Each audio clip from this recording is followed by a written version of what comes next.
folks. It's Warrny here, and welcome to another episode of the Unbound Velo Podcast, where we get in the early break and go on a deep dive into all things gravel, road, and adventure biking. Today's episode is going to be a cracker. There's going to be definitely little trips off the front and going berserk. I've got the one and only Trekky Johnston. He's a multi-discipline superstar on two wheels. Loves to get down and dirty, but also is a freaking rad roadie and loves ripping legs off. Let's jump him in. Hey, mate, how you going? Yeah, good. Thanks, Vaughan. It's good to get on and have a chat with an Aussie. I've been out of the country for a little bit now, so it's nice to hear a familiar accent. Mate, well, actually, last time I saw you, you were chucking your hands up in the air, crossing the line at Derailed Gravel. That was a fun weekend. It was sweet. It's a great week down in Adelaide. I tell everyone, they need to get down there, and then there's an extra reason now with that gravel race on in Derailed Gravel. It's a challenge that people can add to their tour down their experience, and like I say, I recommend it to everyone that asks about coming to Oz or people within Oz. It's an awesome weekend to have a good start to the season. There was really nice. And mate, before we get into more stuff, I'd love just to start off with, where does your love come from for cycling, for riding, for biking? What was your first bike? When did you sort of really get stuck into riding bikes? Oh, mate, it's a while ago, probably 10 years ago. 20 years ago.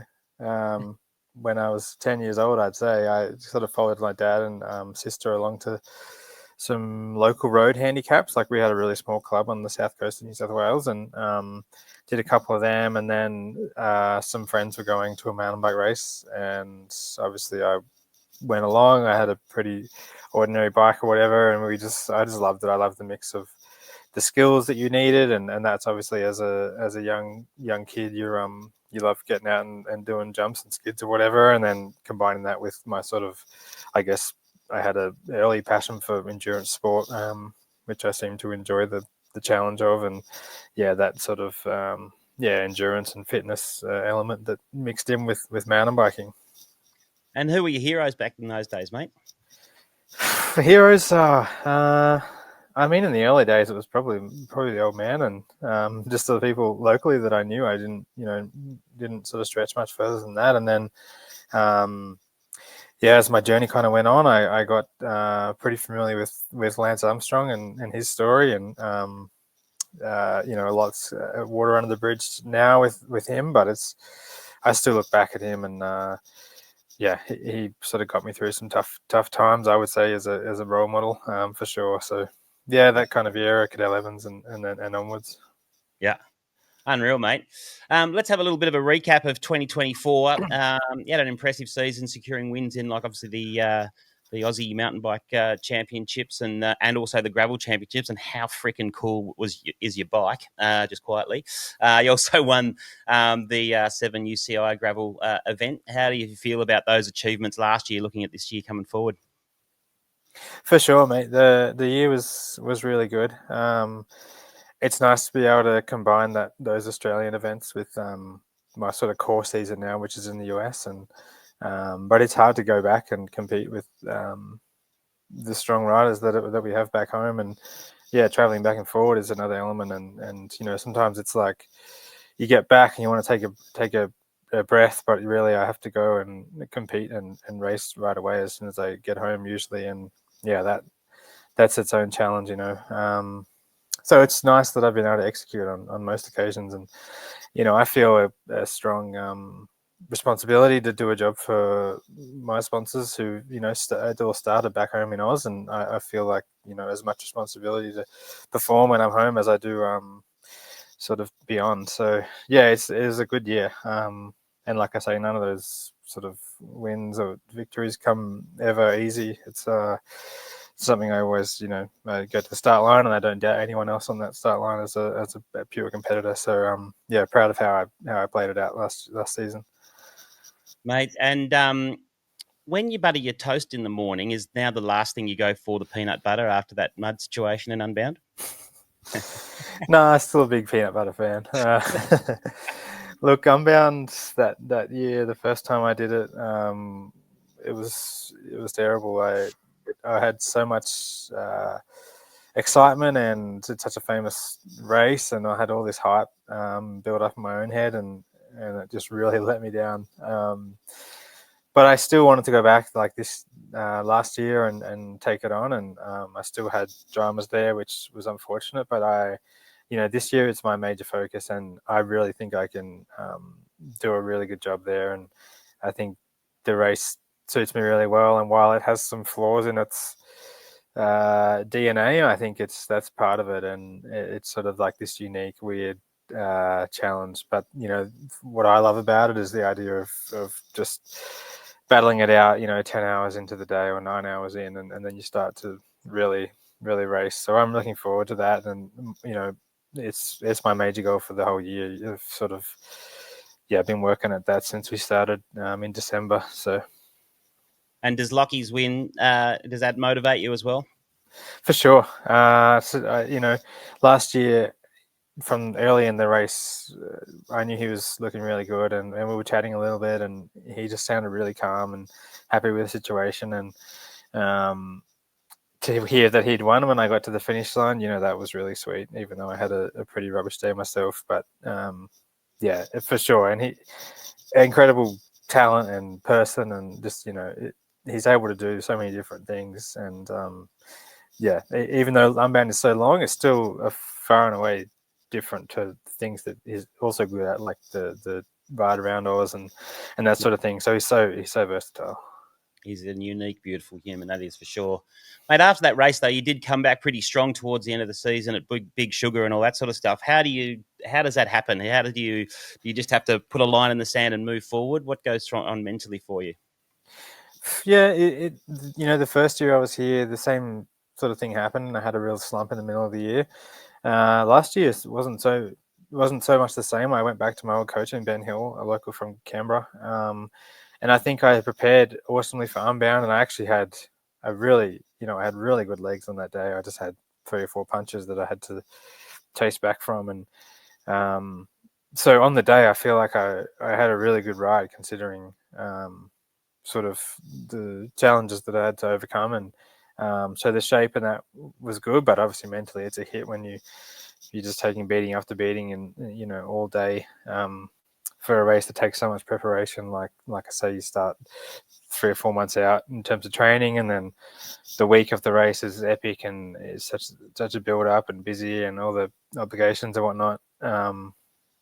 And then you have this disappointment throughout the day. But that, at my sort of age now, which is sort of getting on a little bit, you have that experience that that the perfect days don't come that often, and if you can have a couple a year, then that's really good. And so I just have to keep the faith, and I know that particularly in the end of the season here, I'm pretty good. I think typically our season back home, as if I race on the road in the summer or whatever, it's like year round. So I don't have as much a problem with keeping going, for a long time.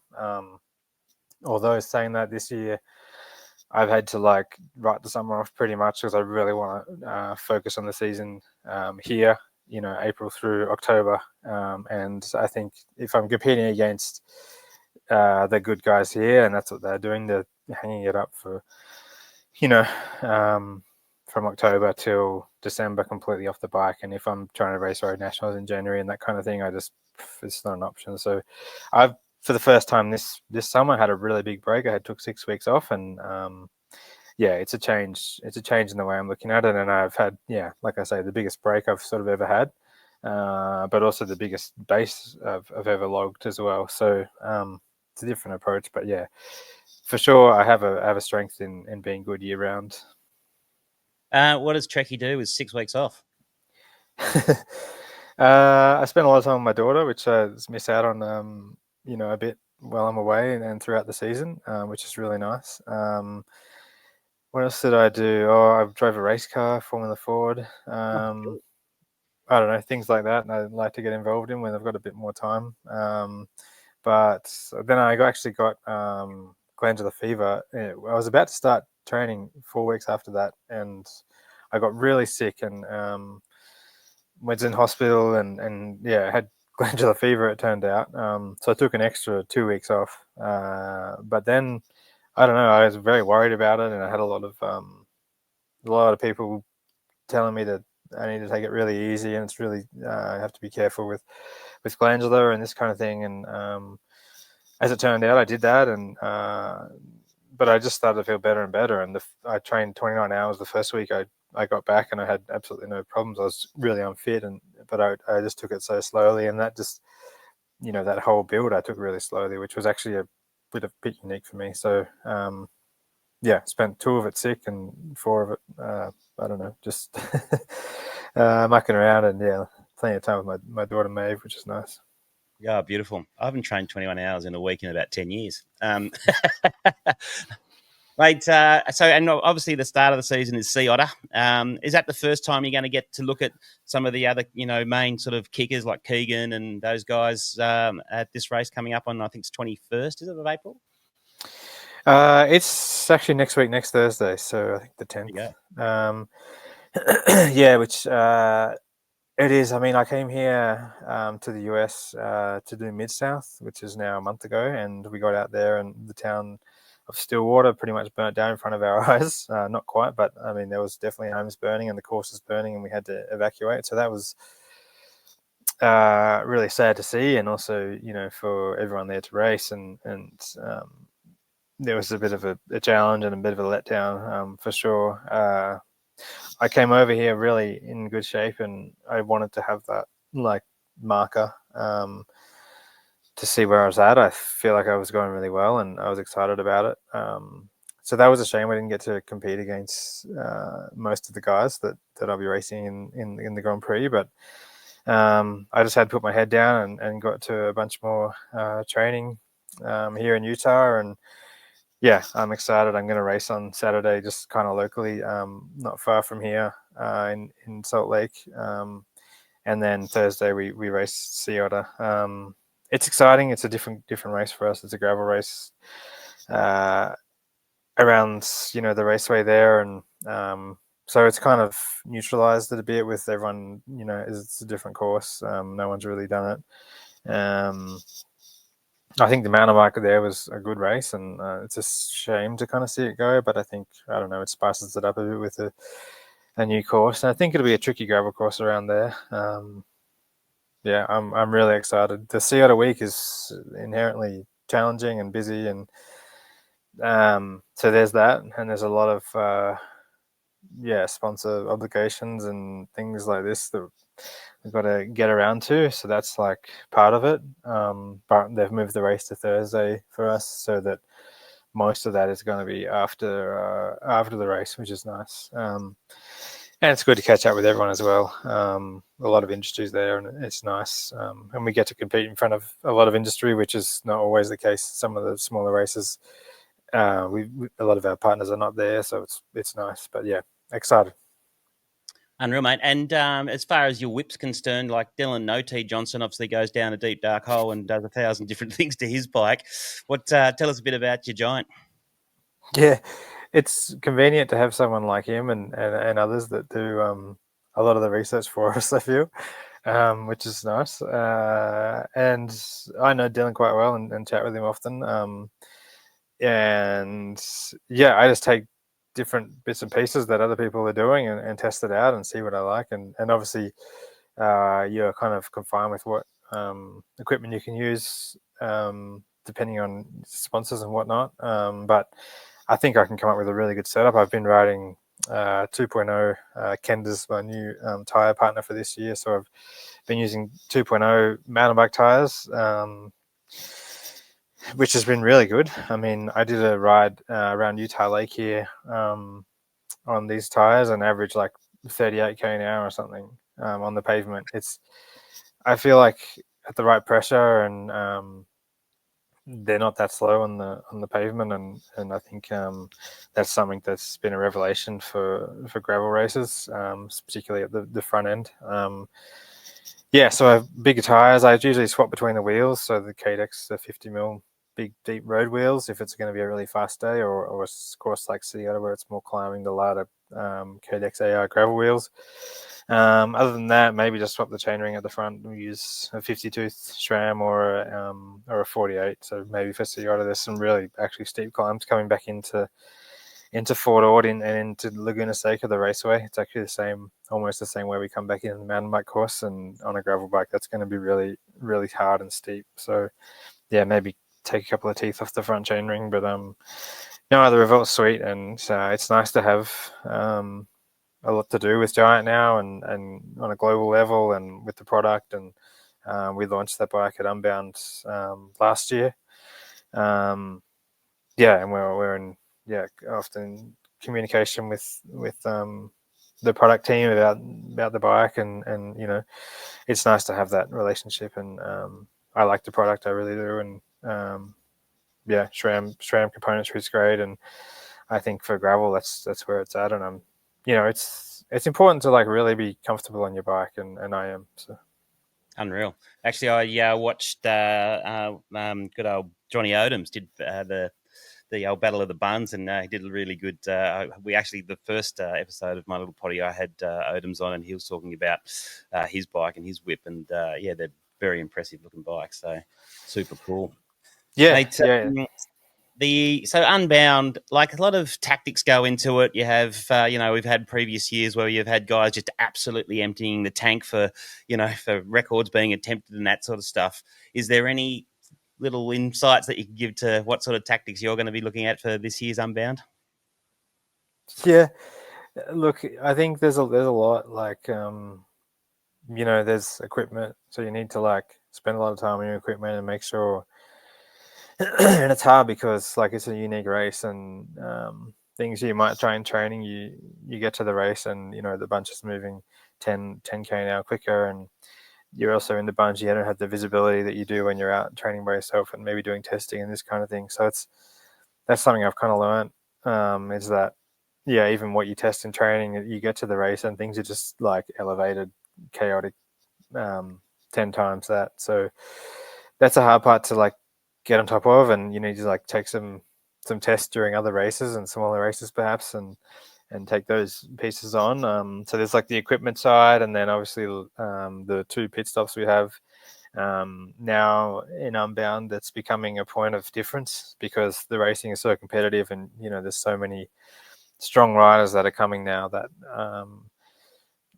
people are looking to make a difference in the aid stations, and I've got no problem with that personally. I think it's part of it, and it does come down a bit to your team, and how many staff you have and that kind of thing. And but you kind of earn that support, I guess, along the way. And so you got to think about that and how you can do that best and quickest. And then there's all like different like jersey stuff with your hydration packs and all that kind of aero testing and that kind of thing. So there's a lot to it, and then you'll move to the actual racing side of it, which is maybe tactics you can employ. But I don't know, like I guess it's in 3 parts. You need to survive the part where there's 100 in the group, which is hard in terms of mechanicals and incidents.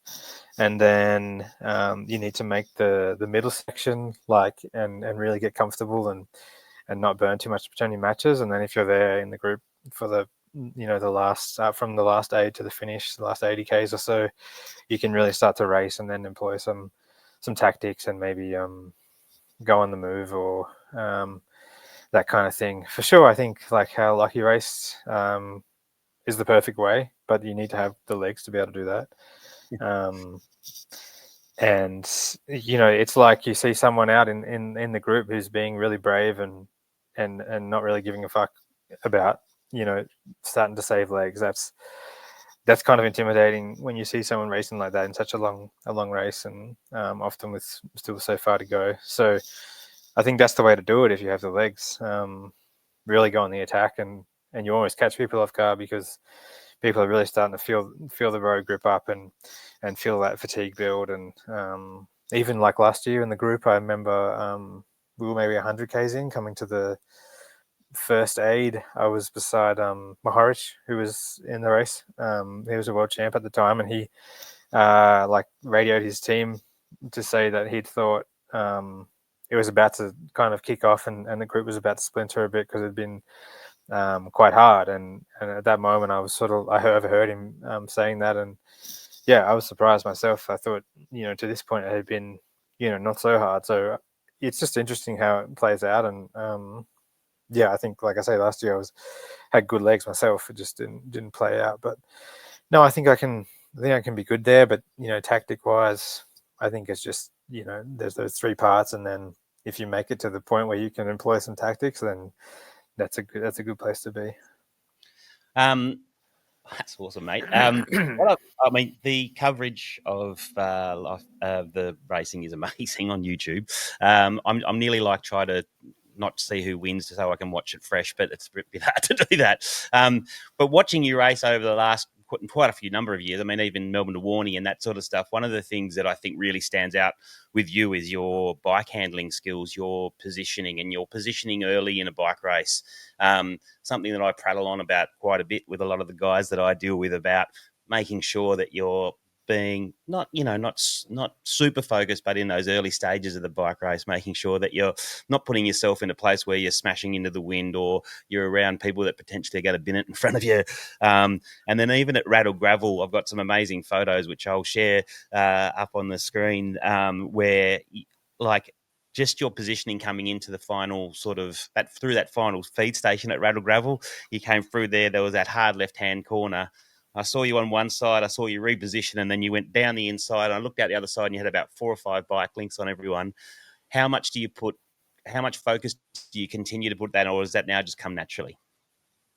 No, I always focus with this in mind. Like, I don't know. I think once I go into a race, it's like I'm doing whatever I can to, whether it's conserve or position or whatever it may be, fueling and strategy. And yeah, like I don't know, it's probably served me pretty well. And maybe sometimes people think I take it too seriously or whatever, but I just feel like when I start the race, I want to put everything into it, because for so long I've devoted a lot of time and energy to the sport and to being good at the races. So my mind when I get on the start line is that I'm not going to take any chances in expending extra energy or making poor decisions, or it's just something that I've always done. And I think a lot of experience, being like that for a long time, it's you gain a lot of experience on how much energy you can save doing certain things. And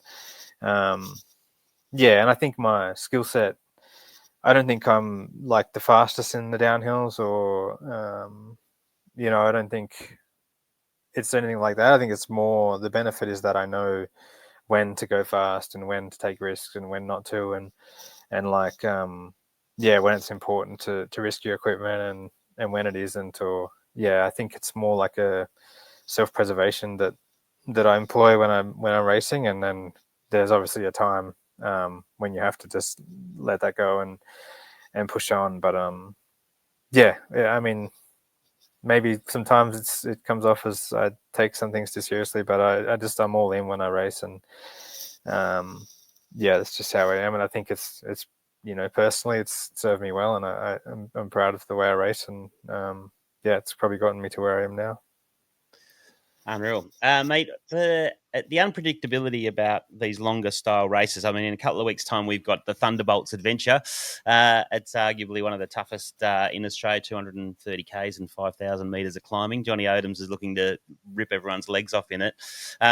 But we had a really interesting chat with him last week where he said, you're in a race that long, you're always going to have bits where you end up on your ass or something will happen, and you're out the back. And you mentioned like the last couple of years in Unbound, you've ended up even having a puncher at a really shit time, or, and you ended up having to chase for a long time. Can you just talk us through, do you have a process where you go from a mental point of view, like going, okay, I need to calm down, how do you keep yourself calm enough to not panic and then overcook it, trying to chase too hard and blow up and go out the ass? Yeah, mate, like it's really hard. And I think the first couple of times I had things go wrong, probably over here more so, and the length of the race sort of lends itself to that as well. You can you have more time to play these things out. And but also if you're on your limit in the group and you get a flat tire, then you're kind of fucked. But if you're riding conservatively and you're looking after yourself, and then you get a flat tire, and there's room for you to like spend energy to get back. But then you also have to like keep a cool head and like you say, not overdo it and not blow yourself in the first 2 minutes of a chase. And the race is so long that there's so much more to play out. Like so many occasions racing the long days. I'm just surprised where I get to in the race. Like the first Big Sugar I did, I flattered in the first 20k and plugged it, got back to the group, and I thought that was like, I was like, okay, well, I'm back in the group of 20 or 30. That's a really good day. For whatever happens from here, you've gotten back. And then it got to like 5 of us, like Keegan, Howie, a few others, and I punch it again. And this is like 20k to go, and I'm like, for fuck's sake, like just having to dig that deep. And that season for me was make or break kind of thing. I came here and wanted to have success and then be here for a number of more years with a decent contract, and that was all weighing on my mind. And I knew that day was, and I'm on the side of the road. I've just been with the front of the race, and now I'm plugging my tire. It's flat to the ground, and this could be me racing as a pro here for the next 5 or 7 years or whatever, or it could be me being a Sparky again. So that was kind of like a lot of learning. And anyway, that race I plugged my tire, I got back, and even with a slow leak, it started going down again. I was like almost won the sprint and almost won the race. So just like things like that, and then you take that on in the next races and take it forward, and then that like you get a puncture, you can fix it, you can make it back. And there's only so many times you can do that, but you just have the faith that it's possible. And like you say, it's important to like adjust your focus and really just like settle your head and know you're capable to get back and overcome that problem, and then like try and work out the next problem, because there's going to be one, whether it's a flat tire or a lull, like a sort of shitty feeling in your legs or your body for an hour or two in the middle or something like that, or maybe you drop a bottle or anything like that. It just happens. There's so much time out there for things to go wrong, and I don't know. It's something I've really, which in my early part of my career, if I get a flat tire, it's like forget about it. Like the race is over, And I think it comes from like I say, if you're in the race but you're only just hanging in the race for whatever reason, and then something goes wrong, like your ability to get back from that is much less. But if you're conservative in the race and you're comfortable and I guess you've done the work to be more comfortable, then you can kind of deal with some problems along the way. So it's nice to like have that mindset now, and a lot of experience as well over the years. Mate, you were at the absolute front of the bike race of Australian cycling talent when you were 17. You got thrown a pretty nasty curveball back then with a cancer diagnosis. Do you think that some of that mental resilience and strength came from having to take on that challenge at such a young age and such a pivotal point in your career? Yeah, I think probably, albeit maybe subconsciously, it's sort of like plays out for me like that. To be honest, that the whole period, the diagnosis and treatment and all that has really left a big scar on me mentally, and I've really suffered with that the last 2 or 3 years. I think I never really processed what actually happened to me, and that's probably the bigger thing for that. So while health wise, it's behind me and long behind me, fortunately, I think, I just really have had to work through that time and start to process it, because at the time I never did. I just wanted to get back to racing my bike. I wanted to get back to to living normally, and I hated that I ever had that wrong with me. And yeah, I was almost ashamed, and I just wanted to get it done and block it out of my life and try and forget about it, which is not the right approach, because I think, yeah, those things you need to process. And yeah, so probably not so much the answer to your question, but subconsciously, I think I do have just good resilience. And I mean, that whole period taught me a lot as well about myself. And yeah, the next sort of 10 years of my life played out after that, and no regrets or anything. But yeah, I just think I could have dealt with it better at the time. And yeah, I like to sort of try and pass that on to other people who suffer with any kind of illness or setbacks or whatever it may be. I think, yeah, I've just learned about that sort of pretty recently, and it's pretty fresh and raw for me to to think about. But no, it's, those challenges are hard, and yeah, they're worthwhile spending the time to overcome, in the moment, I think. Thanks for sharing it, mate. I hear that so loud and clear. Like my old man was my biggest hero. He was obviously an Aussie, 6 times Australian cycling champion, and went to Europe and all that sort of stuff. And I didn't mourn him properly at all. Like, he was my hero and my best mate when he passed away. And it took me probably 15 years before I had something just like, clicked, and I was like, fuck, I actually need to stop here and actually understand what happened and let that go. And to be honest, that was a massive turning point in my life as well. So I think there's some things around, being able to stop and realize the battle that you had to go through and the things that you had to navigate at such a young age is crucially important. Was there something that happened around in the last couple of years that sort of drove you to obviously to where you are now? Oh, look, I think, yeah, it just started to play out over and over. And yeah, I just had, to be honest, a real hard time thinking about it. And I really rushed on with life right after that happened, and after I kind of got better. And yeah, I just got to a point where I was working a job that I didn't really like, and that just kind of manifested, and I really got uncomfortable where I was in life, and had to dig deep to make some changes. And yeah, it just, I don't know, it was a really sort of tough period, and I didn't see it coming, for sure. And while I have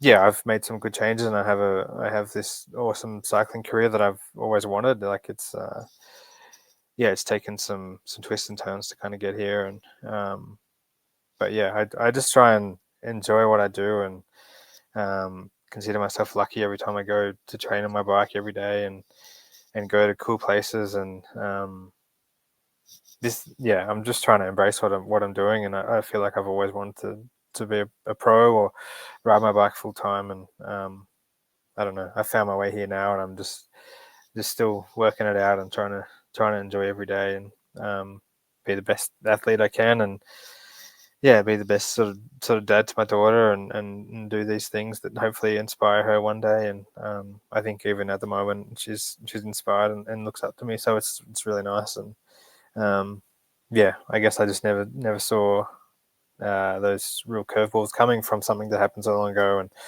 And I sort of commiserate with others who have to deal with their trauma, whatever it may be. But these things can be sort of no joke. And it's tough times for people.